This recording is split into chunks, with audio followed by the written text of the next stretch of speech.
este tema, Employee Engagement o el compromiso de los empleados, que se ha vuelto más importante que nunca en el panorama actual, donde enfrentamos desafíos constantes para atraer y retener el talento más valioso, exploraremos cómo el Employee Engagement puede convertirse en una respuesta clave para superar estos desafíos, generando un ambiente de trabajo motivador, enriquecedor y gratificante para todos. Para exponer este tema nos acompaña la maestra Carla Ramírez Rivera. Carla cuenta con una maestría en gestión de negocios, es profesional en el área de capital humano con más de 20 años de experiencia en procesos de desarrollo organizacional, realizando también funciones de reclutamiento y selección de personal, capacitación y desarrollo, relaciones laborales, implementación de sistemas de administración de recursos humanos, administración de nómina, evaluación y análisis de puestos, compensaciones, beneficios y diseño de procesos y políticas administrativas, de servicios de empleados, entre otros. Bienvenida, Carla, muchas gracias por acompañarnos y adelante. Muchas gracias, Adriana. Pues muy buenos días. Me da mucho gusto estar el día de hoy con ustedes para compartir este tema que, como nos compartía Adriana, es un tema clave en enfrentar retos como los que estamos enfrentando ahora en el ámbito de capital humano, y el Employee Engagement se ha vuelto una respuesta precisamente a estos desafíos. Entonces, vamos a platicar acerca de esto, vamos a ver algunos de los impulsores del Employee Engagement, vamos a identificar cómo podríamos medirlo y también vamos a partir de información de datos duros, vamos a partir de información numérica y de una encuesta, de una estadística que realizó Mercer. Entonces, bueno, pues iniciamos. Y antes, me gustaría que me compartieran si en algunas de las empresas que ustedes representan ya se están implementando algunas estrategias relacionadas con el Employee Engagement.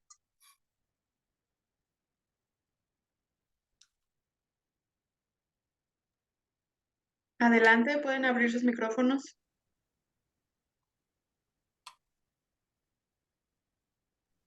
No, en mi empresa no. No, igual. Bien, ¿y están ya relacionados con el concepto? En mi caso no. Muy bien, entonces, bueno, pues el día de hoy vamos a conocer información muy, muy valiosa para poder implementar. Bueno, ¿cuáles serían los beneficios? Al término de esta sesión, vamos a conocer las tendencias globales de talento, vamos a reconocer los retos actuales de capital humano. De pronto sentimos como que nosotros somos los únicos que estamos enfrentando esta situación de alta rotación, de bajo nivel de compromiso de los colaboradores, pero resulta que es un tema incluso global. O sea, no es un tema privativo de nuestra empresa o de nuestra industria, sino que es algo que estamos enfrentando a nivel empresa en todos los ámbitos. Vamos a identificar las principales impulsores del Employee Engagement. Vamos a identificar una metodología para poder medirlo, porque bueno, una cosa es cómo creo yo que estamos en la parte de compromiso y otra es realmente desde dónde partimos. Es decir, si vamos a iniciar con alguna estrategia o alguna iniciativa relacionada con Employee Engagement, tendríamos que saber cuál es nuestro punto de partida. Y bueno, también vamos a cerrar con reconocer lo que nuestros colaboradores quieren, porque también eso ocurre que a veces tenemos ideas equivocadas de lo que nuestra gente busca o espera y resulta que damos soluciones distintas de lo que ellos realmente desearían o esperarían. Muy bien. Para esto tenemos un objetivo general y bueno, es que al término de esta sesión identifiquen los conceptos básicos relacionados con Employee Engagement, conozcan una metodología para medirlo, que es NPS, y podamos reaccionar ante la importancia de incrementar el nivel del Employee Engagement en las organizaciones para entonces enfrentar los retos y desafíos actuales de atracción y retención del talento.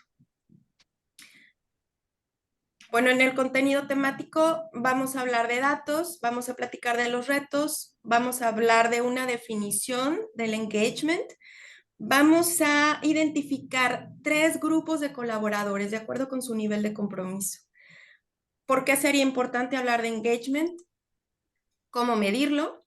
¿Cuáles son los impulsores? Y vamos a cerrar con conclusiones. Vamos a partir de datos. Ya decíamos, más allá de yo creo, pienso, me imagino, ¿cómo están las cosas? ¿Cuál es la tendencia a nivel global?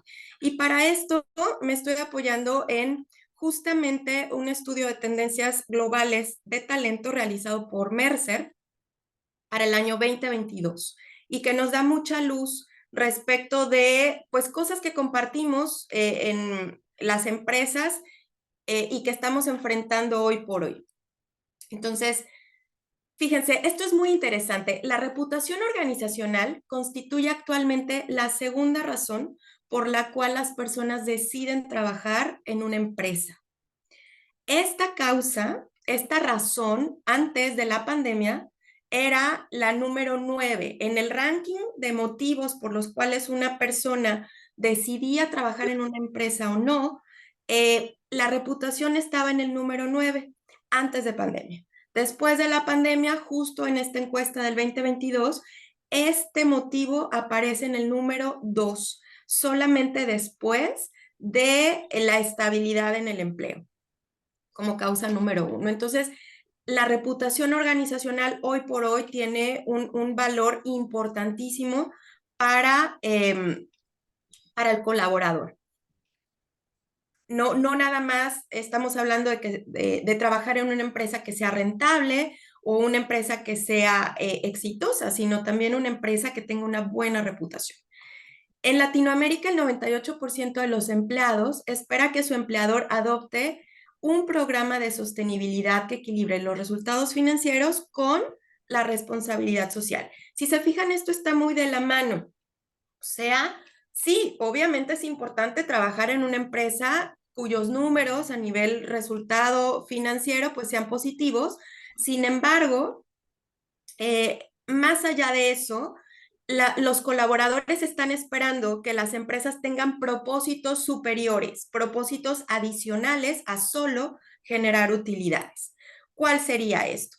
Bueno, pues a lo mejor una empresa con un compromiso fuerte con el medio ambiente, con un compromiso social, con un compromiso con la comunidad, con la diversidad, con la inclusión, etcétera. Proyectos y programas de sostenibilidad que justamente abonen a esta reputación positiva en la empresa. Un tema más es el 70% de los profesionales de recursos humanos prevé para este año una rotación de personal más elevada de lo normal, sobre todo entre los trabajadores más jóvenes. Y bueno, aquí también nos estamos enfrentando a un tema de diversidad generacional, ¿no? Esto es algo con lo que estamos también lidiando hoy por hoy. En algunos casos hasta 4 generaciones, generación X, generación Y, generación Z y también algunos baby boomers que están próximos a jubilarse. Entonces, sin embargo, ¿quiénes son los que presentan mayor niveles de rotación? Pues las generaciones más recientes. Y entonces el 70% de los profesionales de recursos humanos identificamos que podríamos tener una rotación mayor este año. El 81% de los empleados se siente en riesgo de burnout o agotamiento versus el 63% registrado en la encuesta del 2020. Una vez más, este indicador se mueve después de la pandemia.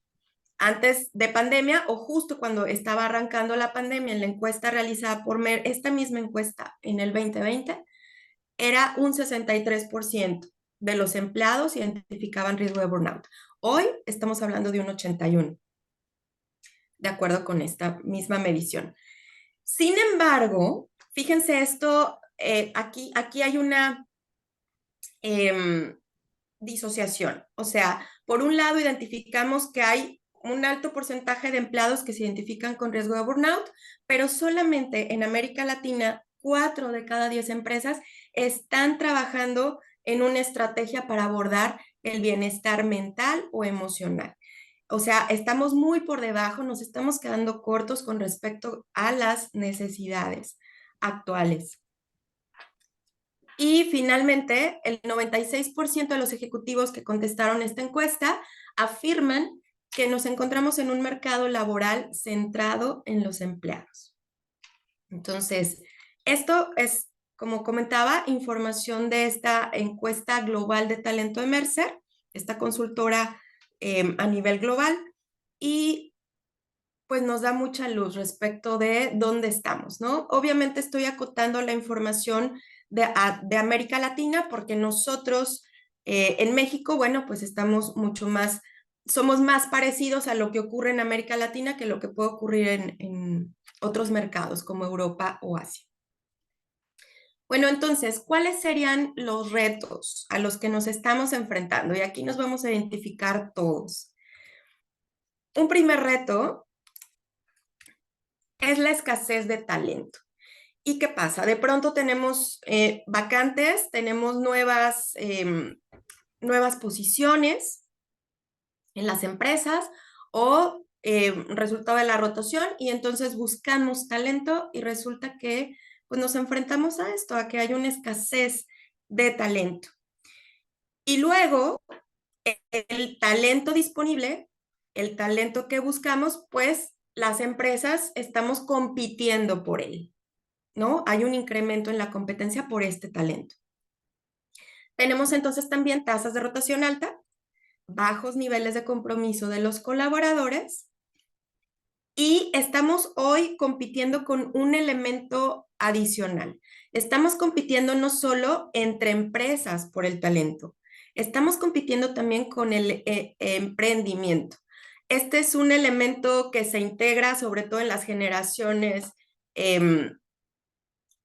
Centennial y Millennial, que traen como digamos, esta vena emprendedora en donde no me van a dejar mentir, si ustedes entrevistan jóvenes que están estudiando la licenciatura o acaban de terminar la licenciatura, son muy jovencitos, están en sus 22, 23 años, ya tienen en su haber 1 o 2 emprendimientos, en muchos de los casos. ¿Por qué? Porque ya traen esto como parte de su generación. Entonces estamos compitiendo también con este elemento. Y bueno, tenemos elementos, escenarios cambiantes e inciertos. Con todo esto, trabajar en el employee engagement se ha vuelto estratégico en las organizaciones. Ahora bien, la parte de engagement. Engagement, la traducción sería compromiso. No existe una traducción ideal o idónea para este concepto, pero lo podríamos adecuar como compromiso, compromiso del empleado. ¿Qué es el employee engagement? Aquí tengo, bueno, dos definiciones. Una es la de Gallup, que pues Gallup también es una consultora a nivel global con base en Estados Unidos y pues es, digamos, autoridad o líder en todos estos temas de engagement. Entonces, de acuerdo con ellos, con Gallup, es la participación y es el entusiasmo de los empleados en el trabajo y en su lugar de trabajo. Otra definición más dice, se define como la inversión emocional que los empleados hacen en sus organizaciones en términos de la pasión que ponen en su trabajo y la motivación que sienten para hacerlo bien. A mí me gusta definirlo de la siguiente manera, con 2 elementos. 1, hay un alto compromiso emocional y racional por parte del colaborador. ¿Cómo se da el compromiso emocional? ¿Cómo sería este compromiso? Este compromiso surge justamente cuando hablamos de empresas que tienen un propósito superior. Cuando yo tengo un propósito personal, yo estoy muy comprometida, por ejemplo, con el medio ambiente, pero entonces trabajo en una empresa que también entre sus valores y entre sus políticas y programas apoya e impulsa el cuidado del medio ambiente, eso conecta conmigo, conecta desde el corazón, conecta desde la emoción. Por eso hablamos de un alto compromiso emocional. Y un compromiso racional, pues tiene que ver con todo lo que identificamos del empleo, ¿no? Desde, bueno, es una empresa que tiene una buena reputación, es una empresa financieramente sana, es una empresa que me ofrece planes de carrera, etcétera. Bueno, ahí está el compromiso racional. Entonces, ese es el primer elemento, un alto compromiso emocional y racional y entusiasmo y pasión. Si no hay pasión y no hay entusiasmo, entonces no hay engagement. Esto también va de la mano, entusiasmo y pasión por el trabajo mismo, es decir, por el rol que yo tengo en la organización, por lo que yo estoy haciendo y también por la organización. O sea, me siento emocionado y entusiasmado de trabajar en esta empresa y de hacer lo que hago. Sé que contribuyo, sé que aporto a esta organización. Entonces, en resumen, esta sería para mí la definición de employee engagement, con estos dos elementos.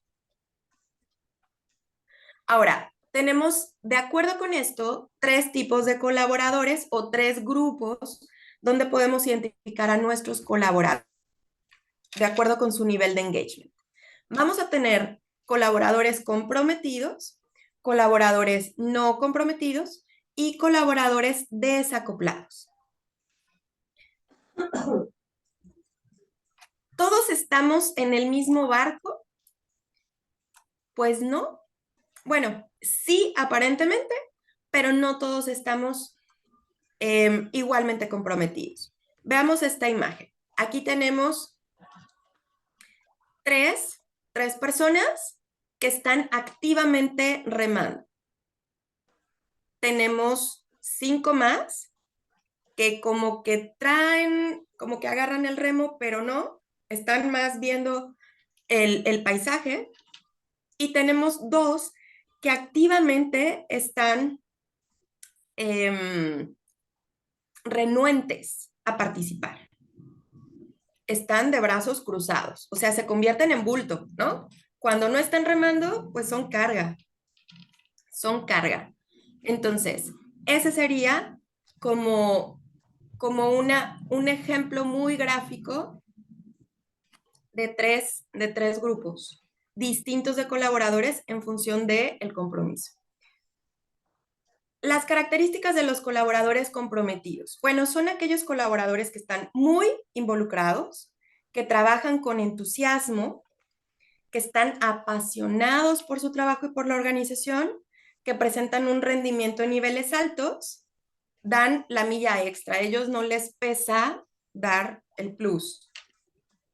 Construyen relaciones positivas, son realmente los que están moviendo la organización y los que la impulsan, y se convierten, esto es muy importante para nosotros en recursos humanos, se convierten en embajadores de la marca empleadora. Si tú tienes un trabajador comprometido, esta persona en automático habla bien de la empresa, habla bien del trabajo, habla bien del ambiente en el que se desenvuelve y se convierte en un embajador de tu marca empleadora. Yo creo que aquí todos tenemos algún ejemplo de algún conocido o, no sé, vecino, excompañero, excolega, que nos encontramos después de un tiempo y le preguntamos acerca de a qué se está dedicando o dónde está trabajando. Y entonces cuando le hacemos esa pregunta, a esta persona se le ilumina la cara, le brillan los ojos y empieza a platicar de verdad, con una emoción y con una pasión acerca de su trabajo y acerca de la organización en donde participa. Tan es así que al término de la conversación es, oye, pues si te enteras de alguna vacante, avísame, me encantaría trabajar en esa organización. Entonces yo creo que todos tenemos algún ejemplo de una conversación de este tipo con alguien en esta línea, alguien muy apasionado por su trabajo y por la organización. Y vamos a tener, por otro lado, los no comprometidos. Ellos son los que cumplen con lo mínimo requerido. Digamos que van nadando de muertito, ¿no? Lo mínimo indispensable. Están desapegados al trabajo, desapegados a la empresa, ven pasar el tiempo, esperan lentamente que sean las 6 de la tarde o las 5, la hora de salida. Y si es lunes, esperan también lentamente que llegue el viernes, porque realmente el trabajo no les emociona. Ven el trabajo como algo que hay que hacer, pero no lo disfrutan, lo sufren un poco.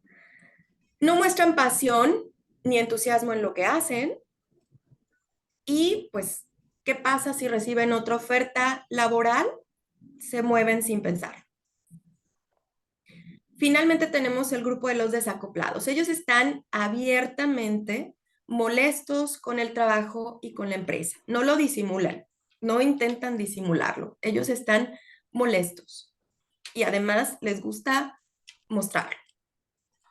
Sus actitudes pues muestran negatividad y resentimiento. Boicotean el trabajo de otros, desean ver fracasar a la organización y actúan como detractores de la marca empleadora. O sea, así como por un lado tenemos a los embajadores de la marca, que son los comprometidos, por otro lado tenemos un grupo de personas que están insatisfechas y que pertenecen a los desacoplados, este grupo de desacoplados, que ellos son detractores de la marca empleadora. Ellos, al contrario, hablan mal de la empresa cada vez que pueden, no solo al interior de la organización, sino hacia afuera. Ahora, ¿por qué sería importante trabajar en el tema de engagement? Pues nuestros colaboradores toman decisiones y realizan acciones todos los días a nombre de la empresa y esto puede afectar los resultados de la organización. Las empresas con altos niveles de employee engagement presentan reducción en la rotación, reducción en ausentismo, incremento en el desempeño individual, incremento en la calidad y productividad, reducción de accidentes, desarrollan embajadores de la marca empleadora, ya lo comentamos. Esto contribuye, por lo tanto, a la atracción de talento. Pues tienes un ejército de gente apasionada por la empresa, hablando bien de ella, pues obviamente tienes más gente queriendo trabajar contigo. Tiene un impacto en el resultado global del negocio y mejora el indicador de satisfacción al cliente. Si tú cuidas a tu colaborador va a cuidar a tu cliente. Y finalmente, esto también importante para nosotros en recursos humanos, reduce el riesgo psicosocial. Es obvio, ¿no? Si tú tienes gente emocionada, feliz trabajando, pues entonces, por el contrario, se va disminuyendo el riesgo psicosocial. Ahora, ¿cómo medir el employee engagement? Me voy a detener un poquito aquí para preguntar cómo vamos. ¿Hasta aquí estos conceptos son claros? Sí. Sí, muy claros. Sí, están claros. Muy bien. Bueno, entonces seguimos adelante. ¿Cómo podríamos medir el engagement? Pues ya lo dijimos, es necesario medirlo para conocer nuestro punto de partida. Porque yo puedo decir, me imagino que estamos mal o siento que estamos mal. Eso no funciona así. Tenemos que basarnos en un dato duro, en un dato numérico para identificar realmente si estamos bien o estamos mal. Y en todo caso, medir los avances. Para ello podemos hacer uso de alguna de las siguientes herramientas. Hay empresas que ya tienen tal cual herramientas desarrolladas que son encuestas completas para evaluar el engagement. También algunas otras proponen encuestas de pulso que es básicamente, digo, es muy parecido. La diferencia es que las encuestas de pulso son un menor número de preguntas, máximo 10, y se aplican con mayor frecuencia, precisamente para estar midiendo y evaluando, pues, el pulso, ¿no? ¿Cómo vamos? ¿Cómo está el sentir de la gente? La herramienta que vamos a revisar el día de hoy es el NPS, Índice de Recomendación del Empleado. Miren, esta metodología, al igual que algunas otras que vamos a revisar hoy, se surgen en mercadotecnia como, como una respuesta ante o para evaluar la fidelidad de los clientes hacia una marca o hacia un producto. ¿Cuál sería este ejemplo? Pues una consultora de mercadotecnia en Estados Unidos que hacía encuestas de mercado, la típica de un chorro de preguntas y obviamente al final había que tabular estas preguntas, se dio cuenta que al término no tenía algo contundente, no tenía una respuesta contundente respecto a la fidelidad o lealtad del cliente hacia la marca. Y entonces ellos identificaron que había una pregunta, todo se resumía a esta última pregunta. ¿Qué tan probable es que tú recomiendes esta marca o producto a un amigo o familiar? Y seguramente ustedes, como a nivel cliente, ya han contestado esta pregunta en más de alguna ocasión, porque esta metodología se ha vuelto muy, digamos, popular precisamente por lo sencilla y por lo práctica. Entonces, aplicado esto, ahora,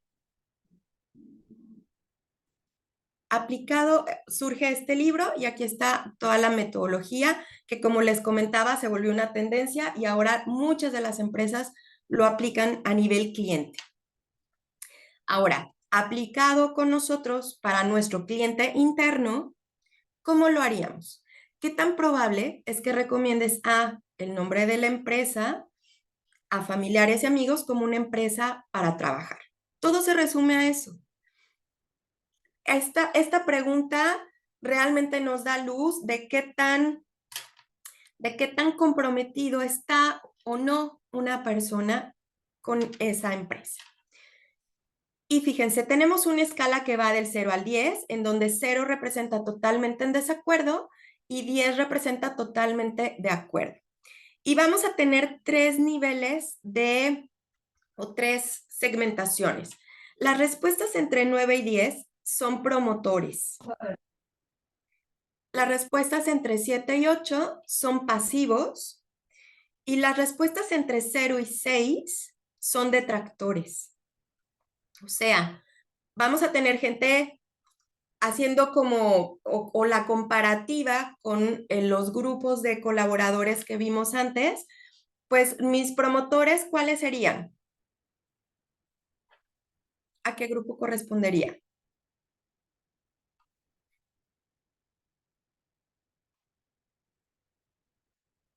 Pues son los de alto compromiso, ¿no? Son los ¿Sí comprometidos. te refieres a eso? Ajá. Exacto, exacto. Para la metodología NPS se llaman promotores, quienes hayan respondido 9 y 10, son respuestas promotoras. Las respuestas pasivas son 7 y 8, y estas respuestas corresponderían ¿a qué grupo?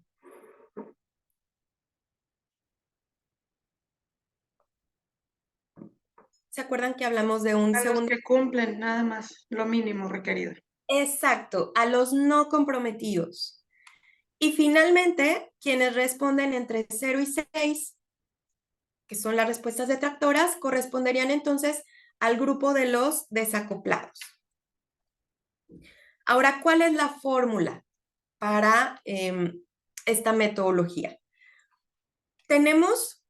La fórmula es porcentaje de respuestas promotoras, es decir, de tu encuesta, ¿qué porcentaje te contestaron entre 9 y 10? Y a eso hay que restarle las respuestas detractoras. Oye, Carla, ¿y qué pasa con los pasivos? Los pasivos para efecto de esta fórmula y de acuerdo con esta metodología no cuentan. Entonces, este es un indicador que me arroja, digamos, mis promotores menos mis detractores, para conocer un indicador neto de promotores. Los resultados entonces pueden encontrarse en un rango entre menos 100 y más 100. 100 negativo y 100 positivo. Un resultado en número negativo, por supuesto que será un resultado malo a nivel de engagement, y entre 10 y 30 positivo se considera bueno. Si tenemos en nuestro resultado un 50 negativo o más, es excelente. Esa sería la fórmula. Ahora, vamos a hacer un ejemplo. Si aplicamos la encuesta a 100 colaboradores, vamos a hacer este ejemplo. Consideramos que hubo 50 respuestas promotoras, lo cual representa el 50%. Respuestas pasivas, 20%. Respuestas detractoras, 30%. Si aplicamos la fórmula, ¿cuál sería mi resultado?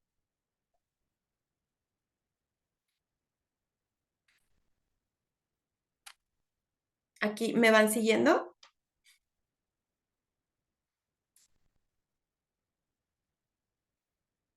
Tenemos las respuestas promotoras, el 50%, de acuerdo con la fórmula, menos las respuestas detractoras, y mi NPS es 20. ¿Este resultado es bueno o malo? ¿Qué opinan? Se oye como malo. ¿Sí? ¿Consideran que es malo? Sí. No, miren, me voy a regresar un poquito. La metodología es dura porque tenemos respuestas promotoras y a esas le vamos a restar las detractoras. Suena como que nos quedamos con muy poco, pero si tenemos un resultado negativo, nuestro resultado realmente es malo. Si nuestro resultado está entre 10 y 30, es un resultado positivo, de acuerdo con la metodología NPS. Si tuviéramos 50 en adelante, pues sería un resultado excelente. Ahora, ¿qué aplicaría aquí?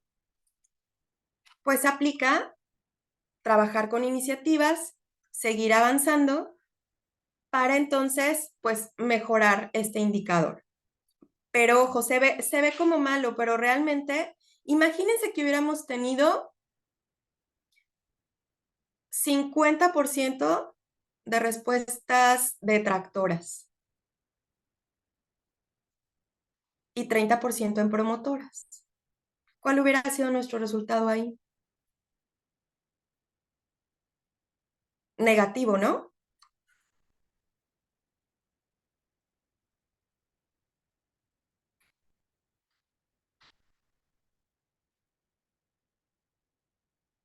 ¿Sí me van siguiendo? Sí, te da el menos 20. Exactamente, y entonces ahí sí tendríamos un resultado negativo. Si se fijan aquí en este ejemplo, tenemos un 50%, esto lo que nos dice es que un 50% de nuestros colaboradores son promotores, ¿no? Pero la metodología lo que hace es que te da un dato neto, porque tienes 50 promotores, pero tienes 30 detractores. Entonces, ¿cuál es tu resultado neto? Pues 20, la diferencia entre estos dos. Ahora, ¿cómo podríamos incrementar el employee engagement? Tenemos, pues, diferentes impulsores. Uno de ellos es, ya lo comentamos, la empresa con propósito. Otro, experiencia del empleado, que probablemente muchos de ustedes ya están familiarizados con este tema. Y este también surge del concepto experiencia de cliente. Así como NPS viene del marketing y lo tomamos para capital humano, experiencia del empleado ocurre lo mismo. Estamos partiendo del concepto experiencia de cliente que surge en el marketing y luego lo trajimos acá al ámbito de capital humano. ¿Por qué? Porque nuestro colaborador es nuestro cliente. Finalmente, es nuestro cliente interno. La calidad de los líderes. Esto será muy importante. El 70% de la variación del employee engagement radica en la calidad de los líderes. De nada va a servir que tengamos iniciativas, estrategias para impulsar el employee engagement, para incrementarlo, si tenemos líderes con, pues, líderes que no son los óptimos para esta estrategia. Si tenemos líderes que obstaculizan, si tenemos líderes que no desarrollan a su equipo, etcétera, si tenemos líderes que frenan el impulso de la organización, etcétera, difícilmente vamos a poder lograr una mejora en el engagement. Es muy importante siempre ir de la mano con los líderes. De hecho, los líderes deben gestionar el engagement. No es un tema, y esto es muy importante, quiero hacer énfasis aquí, no es un tema privativo de recursos humanos. O sea, no es como que recursos humanos o el área de talento o el área de capital humano, como se llame el departamento en su organización, sea el único responsable de implementar la estrategia y de llevarla al éxito.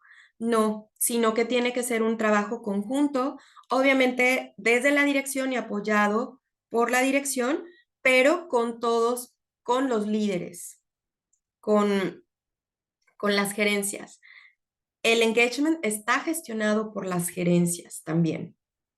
Entonces, ojo aquí, esto es importante como hacer el énfasis, ¿no? La parte de capacitación y desarrollo y planes de carrera y también la cultura organizacional. Las culturas positivas impulsan el employee engagement y los programas de reconocimiento. Vamos a platicar un poquito acerca de esto. Entonces, bueno, ¿qué serían las empresas con propósito? Ya hemos platicado un poquito acerca de esto y dijimos cuando el colaborador conecta desde el corazón, desde sus motivadores internos y valores individuales con el propósito superior de la empresa, se genera y fortalece el engagement. Ya lo decíamos, si hay un tema de ecología, pero a lo mejor si yo estoy muy comprometida a nivel social, ¿no?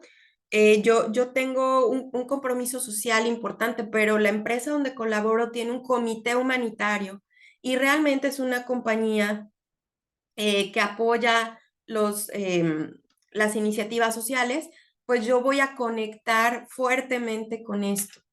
Más allá de que sea una empresa rentable o que sea una empresa exitosa, yo desde la emoción estoy conectando con el hecho de trabajar aquí, porque me identifico con el propósito superior de la empresa. Elementos como la reputación y el propósito superior de la empresa, como tipo el cuidado del medio ambiente, apoyo humanitario, contribución a la comunidad, independientemente del resultado financiero, son intangibles que tienen un alto valor para los colaboradores. La experiencia del empleado. Y decíamos que este concepto es importado de marketing. Tenemos el ejemplo de Starbucks, ¿no? Todos conocemos Starbucks, todos sabemos que Starbucks vende un café muy caro, pero ¿por qué ocurre esto? Pues porque en realidad no nos venden café, nos venden una experiencia. ¿Qué es la experiencia? Bueno, una tienda o puntos de venta con una luz tenue, una luz cálida, con una música agradable, con baristas que saben mi nombre, que preparan una bebida a la medida de cada cliente, entonces nos venden la experiencia. Ese es un ejemplo muy, muy sencillo de experiencia de cliente. Ahora, trasladado esto a experiencia del empleado, ¿qué es una experiencia? Bueno, una experiencia pues puede ser como algo como esto, ¿no? Subir, escalar una montaña, llegar a la cumbre y la sensación, cómo se vive estar ahí. Esa es la experiencia, lo que sentimos. Navegar en ríos rápidos, enfrentar una tormenta o pues disfrutar de una degustación en el campo. Entonces, todas estas son experiencias, son ejemplos de experiencias, pero lo que comparten o lo que tienen en común es que todas representan o nos generan una, si lo vivimos, nos generan una sensación. Entonces, de acuerdo con la Real Academia de la Lengua Española, experiencia es el hecho de haber sentido, conocido o presenciado alguien, algo. También se puede entender como la forma de conocimiento que se produce a partir de vivencias u observaciones. Ahora, ¿qué es la experiencia del empleado? La experiencia del empleado es el camino recorrido desde el momento en el que un colaborador nos entrega su currículum o nos hace llegar su currículum a través de una plataforma o con el vigilante entrega su solicitud de empleo, etcétera, hasta el momento en el que termina la relación de trabajo.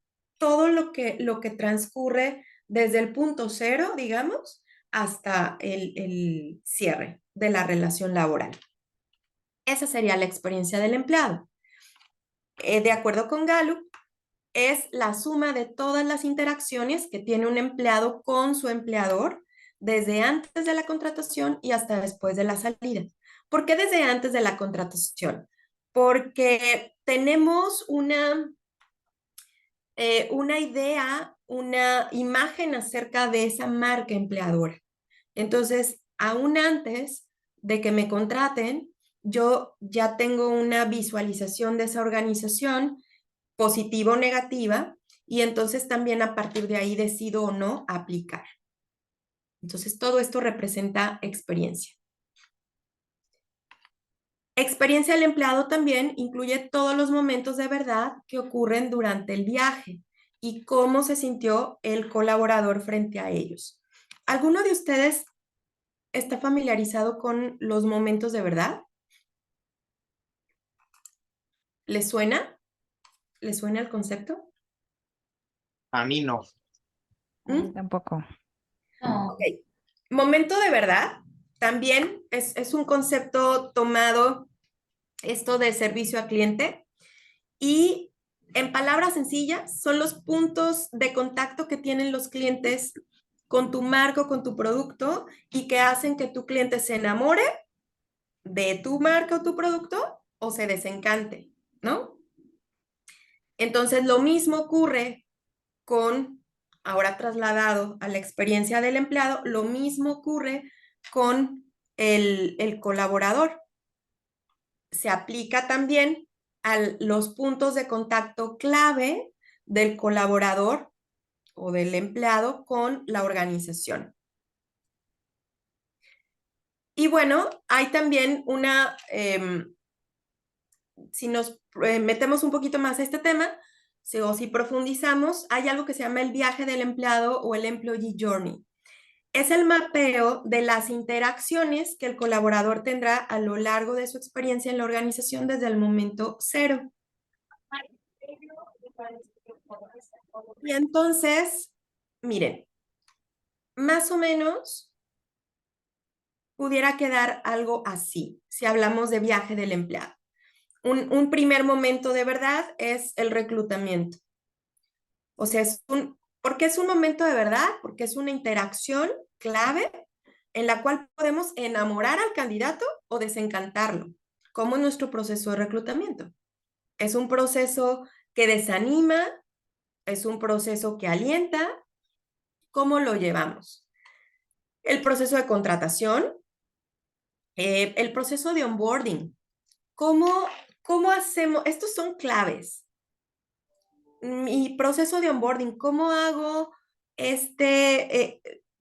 sentir al colaborador en su día 1? Lo hago sentir parte de, ¿cómo lo recibimos?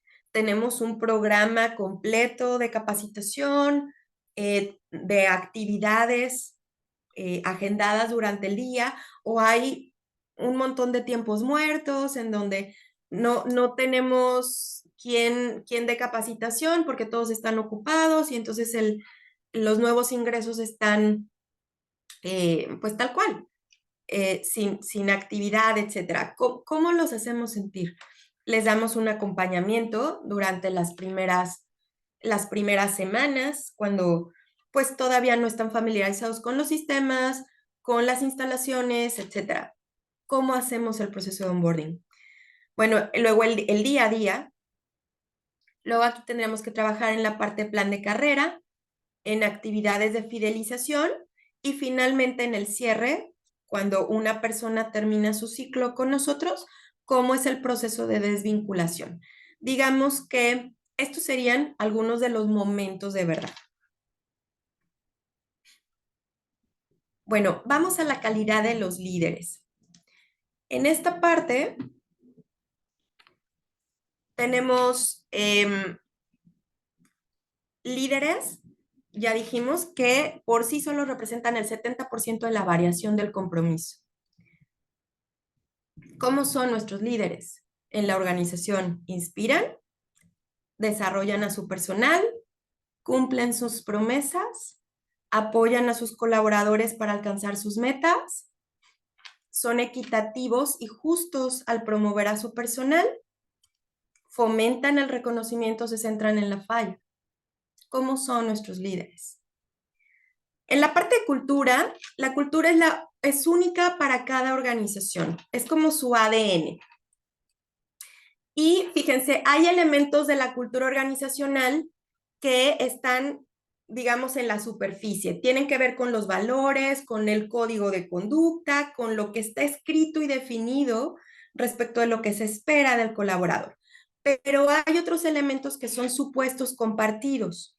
Es un elemento mucho más profundo y probablemente es la esencia de la cultura corporativa. Son percepciones no conscientes que se asumen como prototipos ideales de comportamiento frente a problemas y oportunidades. ¿Cómo es la cultura de nuestra organización?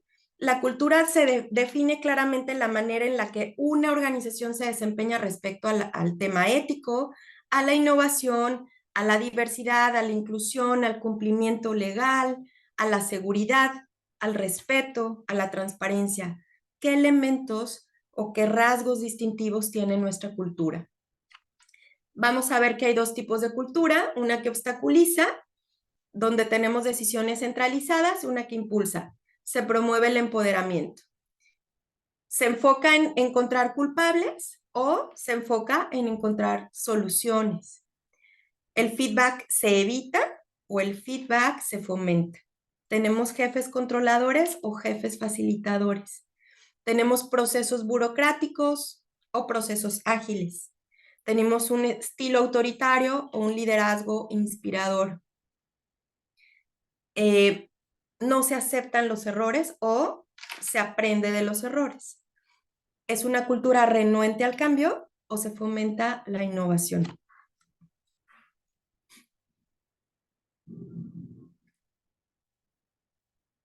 ¿Qué observan aquí? Operaciones. Ajá, ¿qué más? ¿Mandé? Operaciones. ¿Qué más?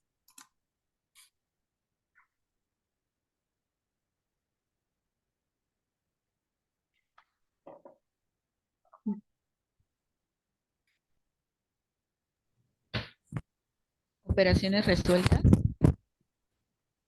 Operaciones resueltas. Diferentes resultados. Ajá. Bueno, y algo importante. Me voy a adelantar porque tenemos tiempo corto. Hay una operación que está mal, esta. Todas las operaciones están correctas a excepción de esta. Normalmente cuando hago este ejercicio y lo presento, casi siempre la respuesta es, hay una operación mal. Hay alguien en el grupo que señala que la operación está mal. ¿Y qué es lo que pasa? Que culturalmente estamos acostumbrados a identificar el error, lo que faltó, lo que no se hizo o lo que se hizo mal. Sin embargo, el reconocimiento pues busca lo contrario, ¿no? Hay que reconocer el trabajo y el esfuerzo de los colaboradores. Esto genera en ellos un mayor nivel de engagement y compromiso con la empresa, lo cual también se traduce en un mejor desempeño. En los programas de reconocimiento tendríamos que trabajar en reforzar los valores y las conductas asociadas a estos valores. Agradecer y demostrar que la empresa valora la contribución. Bueno, y finalmente vamos a platicar acerca de upskilling y reskilling, que son dos conceptos, pues bueno, que ya estaban por ahí en el panorama, sin embargo, a partir de la pandemia se hicieron mucho más latentes y están relacionados con el desarrollo de competencias en los colaboradores. ¿Por qué es importante? De acuerdo con un estudio publicado por McKinsey, entre el 75 y 375 millones de trabajadores, es decir, del 3% al 14% de la fuerza laboral en el mundo, deberán cambiar de categoría ocupacional al 2030, debido a la automatización, la inteligencia artificial y la digitalización. Esto significa que será clave para las empresas utilizar el talento existente de formas innovadoras para garantizar que los empleados tengan las competencias necesarias para tener éxito. ¿Qué sería el upskilling? El upskilling desarrolla empleados más especializados, es incrementar competencias. Es decir, una persona que trabaja en un rol específico, le damos nuevas competencias para que pueda hacer mejor su trabajo. ¿Qué pasó, por ejemplo? Un ejemplo de esto son los profesores en las universidades, que estaban acostumbrados a una clase presencial y que a partir de la pandemia tuvieron que hacerlo de manera virtual. Entonces aquí tuvieron ellos que desarrollar la competencia de trabajarlo pues tal cual, de forma virtual, con plataformas tipo Zoom, etcétera. Entonces el upskilling es al mismo rol, le damos nuevas competencias para adecuar esa función a las necesidades actuales. El reskilling implica la adquisición de nuevas competencias para ocupar un puesto distinto. Hablamos de que entre el 3 y el 14% de los puestos desaparecerían o se modificarían para el 2030. Entonces, tendríamos que empezar a trabajar en identificar el talento que tenemos y justamente ver cuáles son las competencias que buscamos para enfrentar los nuevos retos en la organización.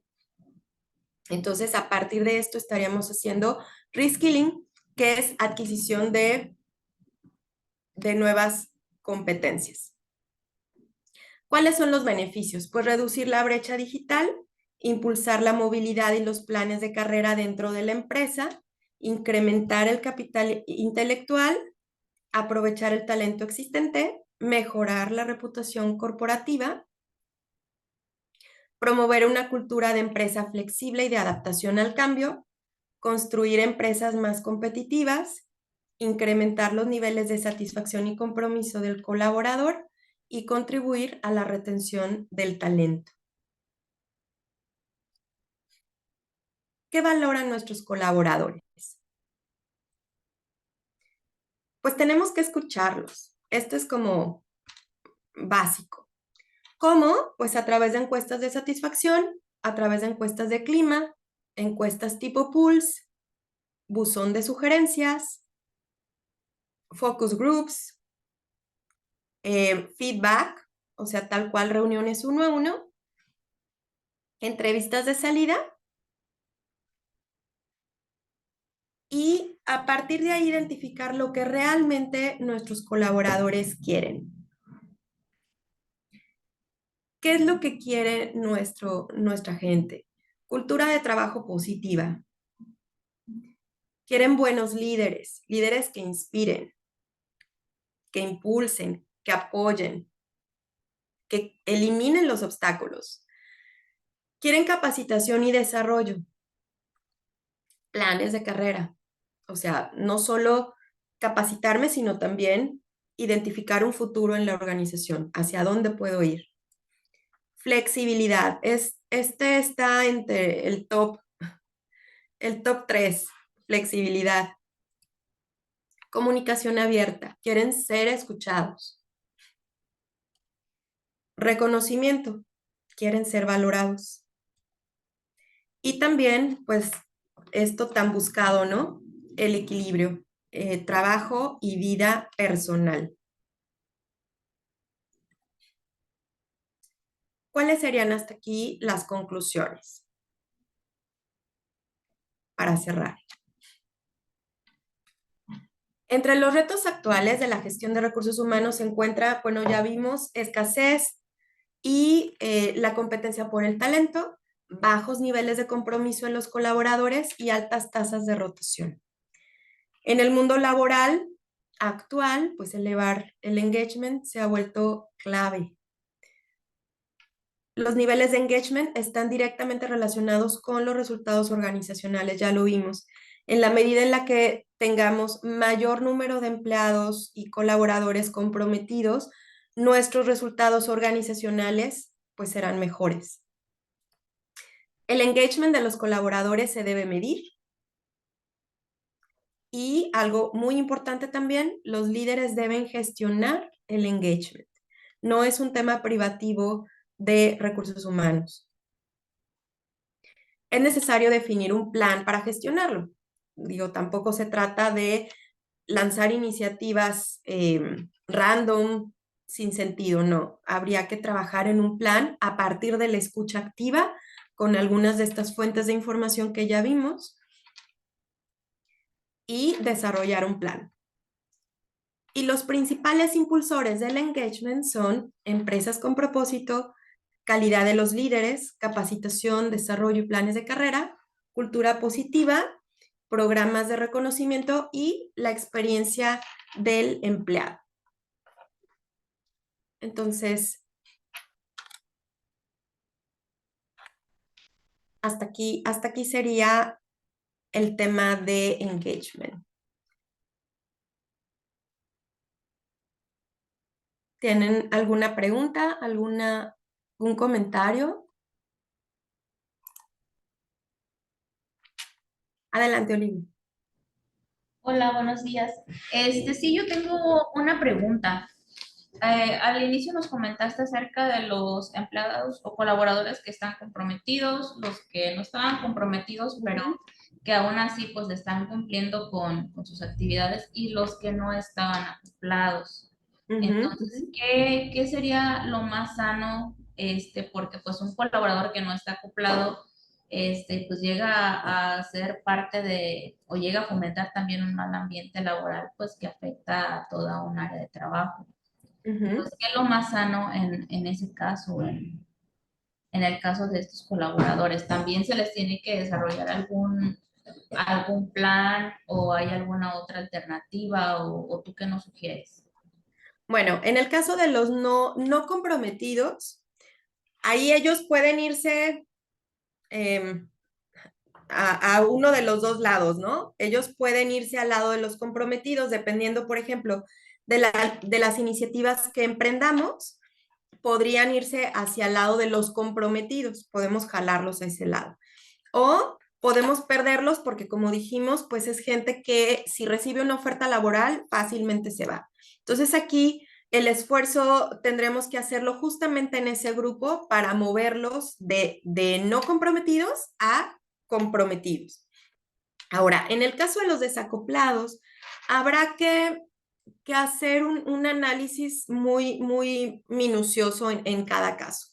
Hay gente que realmente con estas características pues se vuelve hasta perjudicial en los ambientes laborales. Como bien dices, te afecta el clima porque están boicoteando el trabajo de otros, porque llega una persona nueva con toda la emoción y con toda la expectativa, y luego resulta que se topa con el desacoplado y el desacoplado le empieza a hablar pestes de la empresa, y entonces es una persona que tú habías traído recientemente, pero la estamos desenamorando en ese momento por la influencia de alguien. Pero en general son personas que están afectando el trabajo de otros.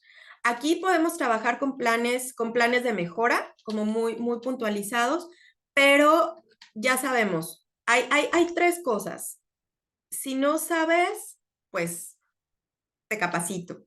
Si no puedes, te doy las herramientas y te muestro cómo.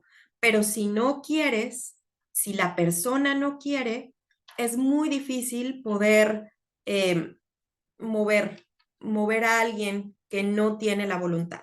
Entonces aquí pues sería tomar en un momento dado la decisión por parte de la empresa, que sería más sano, conservar a una persona en estas condiciones en la organización y que está afectando, o tomar la decisión por desvincularlo.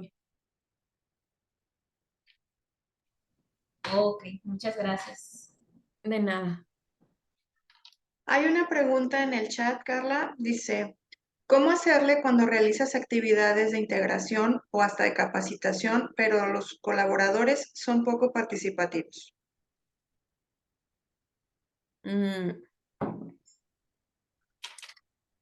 A ver, aquí no sé, me parece que pudiéramos estar enfrentando un tema ya de apatía en general por una condición de malestar en el ambiente, ¿no? Muchas veces es que hay algo más, no tanto en la superficie. O sea, eso se ve en la superficie, pero hay algo más profundo. Puede ser que haya alguna molestia, molestia de parte de los colaboradores por algún motivo, y sería pues tratar de identificar qué es lo que está pasando. Identificar algunas otras fuentes de información. Porque, bueno, yo con la poca información que tengo en esta pregunta se está mostrando como apatía, pero pudiera ser una muestra de algo que está más profundo, de una incomodidad, un malestar del grupo. Entonces habría que entender qué es lo que está pasando. No sé si me explico.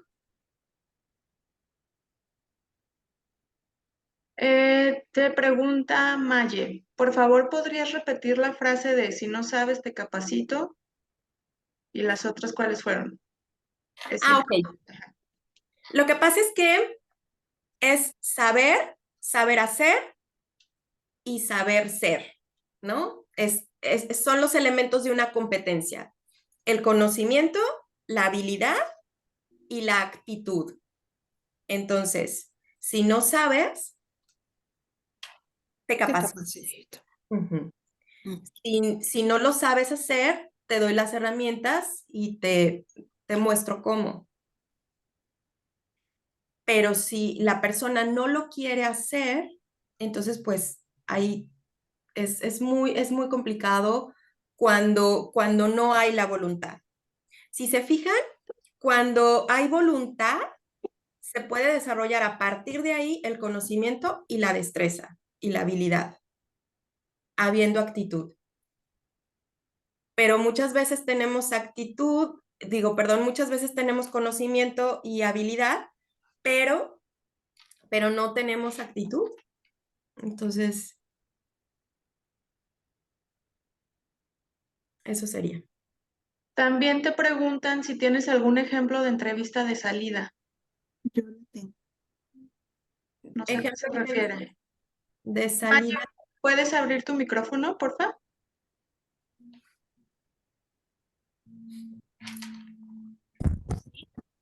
Pues sí.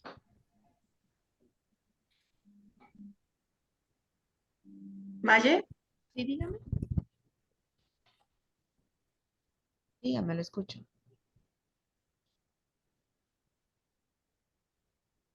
¿Me iban a hacer la pregunta? Ah, ok. ¿Tendría algún ejemplo de entrevista de salida, algún formato o qué preguntas se pueden realizar? No, no tengo como tal un ejemplo, digo, para presentarlo ahora o aquí, no. Sí, que usted me diga, no, pues más o menos son estas preguntas o algo así, porque nosotros no realizamos una entrevista de salida. ¿No lo realizan? No. Ok. Bueno, un típico formato de entrevista de salida incluye la información de el colaborador, cuándo ingresó, qué puesto ocupa, quién es su supervisor, en qué departamento estuvo trabajando. Y también le preguntamos el motivo de su salida y pueden ser Yo te lo una Yo serie sí de tengo. causas. Ahí lo podemos poner como para marcar rápidamente, para seleccionar, pues puede ser cambio de domicilio, puede ser un nuevo trabajo, puede ser problemas personales, etcétera. Todas las distintas, el catálogo de causas, ¿no? El catálogo de causas de salida. Y también podemos hacer preguntas ya muy específicas de que si recibió la capacitación adecuada, cómo era la relación con sus compañeros, cómo calificaría la relación con su jefe inmediato. Y entonces ya nos puede ir dando más información acerca pues, de los temas relacionados con clima y si esto está directamente involucrado en su salida o no.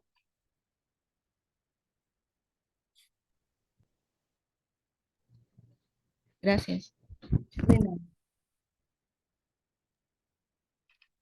bueno, pues si no hay más preguntas o comentarios, vamos a finalizar. Muchísimas gracias, Carla, por este Gracias. tema tan interesante y tan importante. Creo que todos los que hemos visto se han ido enganchando y vamos viendo que ahora lo importante es el bienestar del trabajador y que tenemos mucho trabajo por delante, pues para no tener rotación y demás.